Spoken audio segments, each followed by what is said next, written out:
Muy buenas Naturlovers, ¿qué tal estáis? Soy Marta Marsé, naturópata, comunicadora, divulgadora de salud y la encargada de hablaros en este canal de salud y suplementos naturales. En el vídeo anterior empezamos a desgranar qué es esto del SIBO, cómo puede afectar a nuestra salud y cuáles son sus probables causas. En este vídeo continuamos con el SIBO, pero en este caso aprenderemos un montón de herramientas naturales para poner a nuestras bacterias en su sitio y en su número. ¿Quieres estar al día de todos los vídeos que colgamos cada semana? Suscríbete y dale a la campanita. Nuestra misión con este canal es promover la salud y el bienestar de todos vosotros.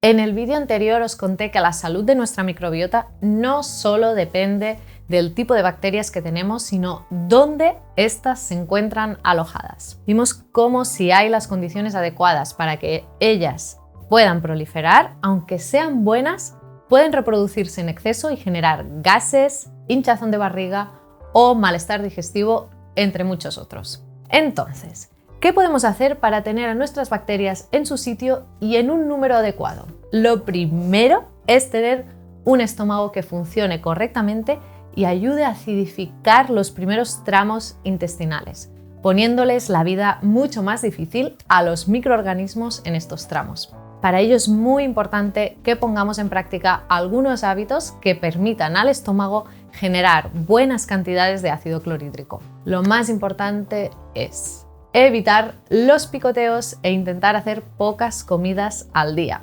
Además de dejar descansar al estómago, esto permite que haya buena movilidad intestinal y que las bacterias no se puedan adherir tan fácilmente a las mucosas. Lo segundo es evitar tomar excesiva agua durante las comidas, ya que diluimos los jugos gástricos. Por el contrario, podemos tomar hierbas picantes o amargas, como el jengibre o la genciana, que lo que hacen es potenciar la segregación de ácido clorhídrico.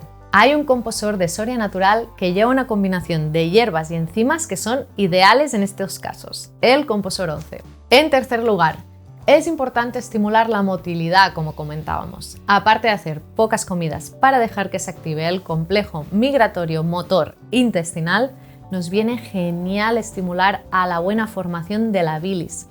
Para ello nos puede sentar muy bien tomar extracto de alcachofera de Soria Natural antes de las comidas. Tanto para la motilidad intestinal como para la segregación del ácido clorhídrico tenemos un enemigo habitual que es el estrés. Como os contaba en el vídeo sobre el estrés, cuando estamos en modo alerta hay muchas funciones de nuestro organismo que van a suceder menos o directamente no van a suceder. Entre ellas, los movimientos intestinales o la segregación gástrica. Por ello es tan importante comer tranquilos, sin mirar el móvil, o trabajar, dejar un ratito después de comer para estar tranquilos. El magnesio es un oligoelemento estupendo para ayudar a nuestro estrés y también para ayudar a la motilidad intestinal, como por ejemplo el bistiglinato de magnesio de Suravitasan. Otro aspecto importante en SIBO es disminuir la cantidad de estos microorganismos que se han descontrolado. Para ello podemos recurrir a antibióticos naturales, como por ejemplo el aceite esencial de orégano. Así, mientras ponemos orden a nuestra casa intestinal, podemos ir reduciendo la cantidad de bacterias que tenemos e ir disminuyendo sus efectos adversos. Pero a las que necesitamos en nuestro intestino para que sean las encargadas de poner orden y mantener las poblaciones de microorganismos a raya, son las bacterias que generan antibióticos propios, o dicho técnicamente, bacteriocinas. Si estas se encuentran en un buen número en nuestro interior, se encargarán de disminuir a estas poblaciones y mantenerlas en orden. Podemos aumentar su número tomando probióticos como el Enterele de Bromatec. Y en el caso de un SIBO activo, la intervención nutricional más recomendada es disminuir los alimentos con alto contenido en fibra, que es fácilmente fermentable, como pueden ser las legumbres, los espárragos, las alcachofas o los frutos secos, entre muchos otros. Es la denominada dieta baja en FODMAPs. Puede ser interesante en una fase temprana del tratamiento, pero realizada de forma prolongada ha demostrado un descenso de poblaciones de bacterias tan importantes como las bifidobacterias, por lo que debería ser una intervención puntual y recomendada por un profesional. Sabemos que la fibra es indispensable para nuestra salud y la de nuestra microbiota, así que debemos volver lo antes posible a las recomendaciones de consumo de fibra general, que son entre 30 y 40 gramos al día. Espero que este repaso por el SIBO os haya gustado.